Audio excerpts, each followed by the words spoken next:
Assalamualaikum warahmatullahi wabarakatuh. Selamat pagi para peternak kambing di seluruh penjuru mata angin. Salam sejahtera dan salam ngarit.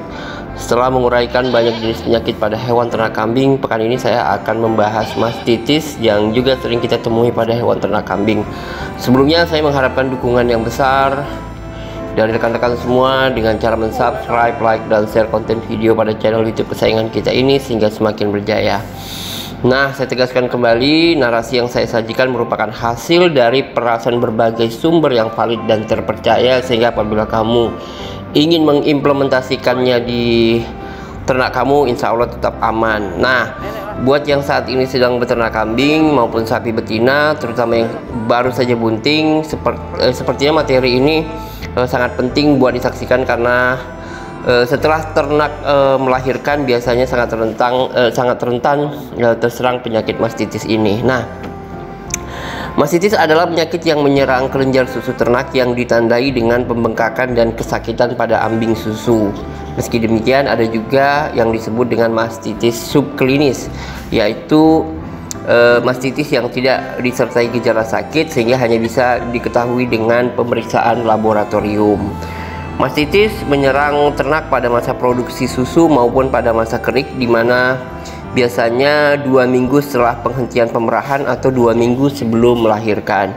Namun waktu yang paling rawan adalah beberapa hari setelah melahirkan, karena pada masa ini umumnya kondisi tubuh ternak itu sedang turun karena sedang dalam masa pemulihan pasca melahirkan, sehingga kemampuan tubuh melawan infeksi menjadi berkurang, apalagi pada ternak yang sudah tua, misalnya dia sudah beranak lebih dari 5 kali.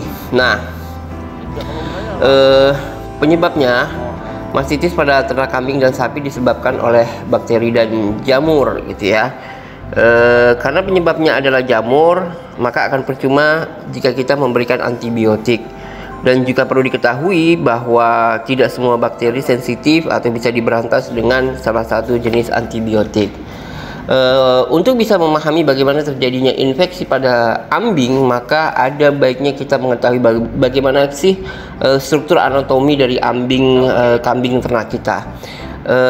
Ambing pada ternak kambing itu disusun oleh beberapa bagian, terdiri dari puting, kelenjar susu, dan penampung susu. Untuk puting terdiri dari lubang puting, kelep, dan rongga puting, sementara kelenjar susu terdiri dari kelenjar susu dan saluran susu.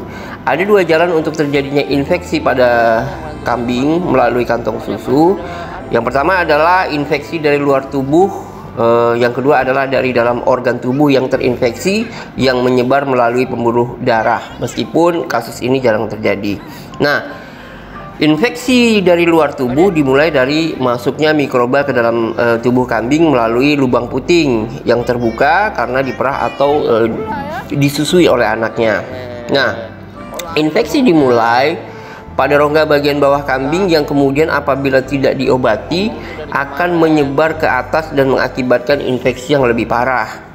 Perbedaan lokasi infeksi dan jenis bakteri ini akan menghasilkan gejala yang berbeda secara klinis maupun laboratoris. Pada dasarnya kambing telah dibekali mekanisme pertahanan berupa klep yang dapat menutup setelah diperah atau disusui. Namun proses penutupan klep ini juga membutuhkan waktu dalam beberapa saat, gitu ya. Nah, tentu kan ada jeda. Pada jeda inilah tingkat kerawanan infeksi itu meningkat, sehingga pada prosedur baku pemerahan biasanya dianjurkan untuk mencelup puting susu ke dalam antiseptik, biasanya berupa alkohol 70% atau povidone iodin 1% setiap kali selesai pemerahan dilakukan. Nah, untuk jalur infeksi yang kedua adalah melalui saluran darah. Infeksi ini terjadi pada mastitis yang disebabkan oleh bakteri Brucella abortus yang menyebar dari organ reproduksi, meskipun kasus ini jarang terjadi. Sebelum berbicara tentang tanda klinis mastitis, ada baiknya kita mengetahui beberapa pembagian mastitis. Yang pertama, berdasarkan onset atau proses kejadian, penyakit mastitis dibagi menjadi mastitis perakut, akut, dan kronis. Yang kedua, berdasar tampak tidaknya gejala mastitis dibagi menjadi mastitis klinis dan subklinis, biasanya tidak tampak. Secara umum mastitis ditandai dengan pembengkakan salah satu kuartir bagian kambing kanan atau kiri, kemudian ambing menjadi keras, kemudian memerah, kemudian panas, dan kambing akan kesakitan saat disentuh di bagian ambingnya. Bila diperah, maka susu akan berubah menjadi lebih bening dan encer, dan saat sudah lanjut atau sudah parah, susu ini akan pecah dan terkadang ini disertai dengan darah. Pada mastitis perakut, gejala klinis akan berlangsung cepat dan dalam 1 hari bisa diikuti dengan kematian, terutama pada kambing ya. Kalau pada sapi mungkin dia akan agak bertahan lebih lama. Umumnya penyakit berlangsung akut 1-3 hari, sehingga dengan pengamatan yang cermat dapat segera kita tangani karena bisa ketahuan lebih awal. Sedangkan pada mastitis kronis biasanya gejala klinis itu tidak begitu mencolok, namun diikuti dengan perubahan jaringan menjadi jaringan ikat atau perubahan pada kelenjar susu.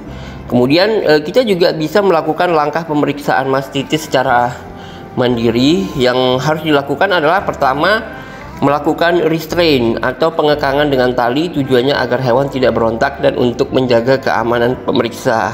Kemudian yang kedua, amati dari jarak dekat perubahan-perubahan yang mungkin terjadi pada kambing. Perubahan bisa berupa pembengkakan atau perubahan warna kulit kambing. Kemudian yang ketiga, raba kambing dan lakukan sedikit tekanan. Perhatikan ada atau tidak respon rasa sakit dan rasakan apakah kambing berubah menjadi keras atau tidak. Kemudian yang keempat, lakukan pemerahan pada kambing yang dicurigai sebagai suspek mengalami mastitis. Lihat apakah ada perubahan pada bentuk cairan susu seperti berubah menjadi lebih encer, kemudian bisa jadi bercampur dengan darah di dalam susunya itu. Apabila dengan pemeriksaan tersebut tidak ditemukan gejala mastitis tapi produksi susu menurun, bisa jadi ternak kita mengalami mastitis subklinis yang tidak begitu tampak tadi, gitu kan.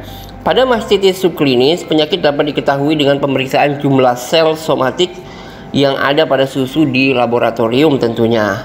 Nah, itu gejala dan yang bisa kita lakukan. Kemudian bagaimana sih kerugian yang ditimbulkan akibat penyakit mastitis? Tentu saja ada, bahwa kerugian ekonomi yang diakibatkan oleh mastitis itu meliputi penurunan produksi susu, kemudian penurunan kualitas susu yang mengakibatkan reject biasanya ya, kemudian peningkatan biaya perawatan dan pengobatan tentu saja, dan pengakhiran ternak lebih awal karena dia sakit yang mengharuskan kita melakukan pembelian ternak baru.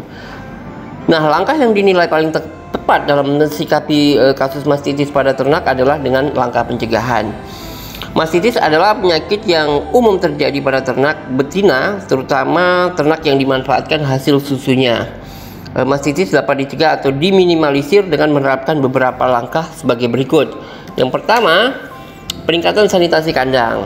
Ini dilakukan dengan cara menyemprot kandang dan membersihkan kandang beberapa saat sebelum dilakukan pemerahan. Kandang diupayakan selalu dalam keadaan bersih dan kering. Itu yang pertama. Kemudian yang kedua, penerapan higien pemerahan susu yang baik, seperti pencucian ambing sebelum dan sesudah pemerahan dengan kain yang bersih dan tidak dipakai bergantian dengan ternak lainnya. Artinya satu kain lap untuk satu hewan ternak kambing, gitu ya. Dipping atau pencelupan puting susu setelah diperah dengan iodin 1% dan menjaga kebersihan tangan atau mesin perah yang kita gunakan. Kemudian langkah yang ketiga yang perlu juga adalah peningkatan kualitas kesehatan ternak dengan cara memberikan pakan yang berkualitas dalam jumlah yang cukup dan pemberian multivitamin mineral, terutama pada masa-masa kritis di mana resiko tinggi seperti pasca beranak atau pasca ditransportasikan saat dari satu lokasi ke lokasi lain atau dari satu daerah ke daerah lain. Itu beberapa hal yang terkait dengan mastitis yang bisa saya sampaikan pada pagi ini. Semoga bermanfaat ya guys. Dan jangan lupa untuk tetap mendukung channel YouTube ini dengan cara subscribe, like, dan share konten-konten video yang ada di dalamnya. Saya mohon maaf apabila terdapat perbedaan pendapat, dan tentu saja saya mengucapkan terima kasih atas dukungan yang sudah diberikan selama ini. Tetap dukung terus. Demikian, mohon maaf. Terima kasih. Assalamualaikum warahmatullahi wabarakatuh.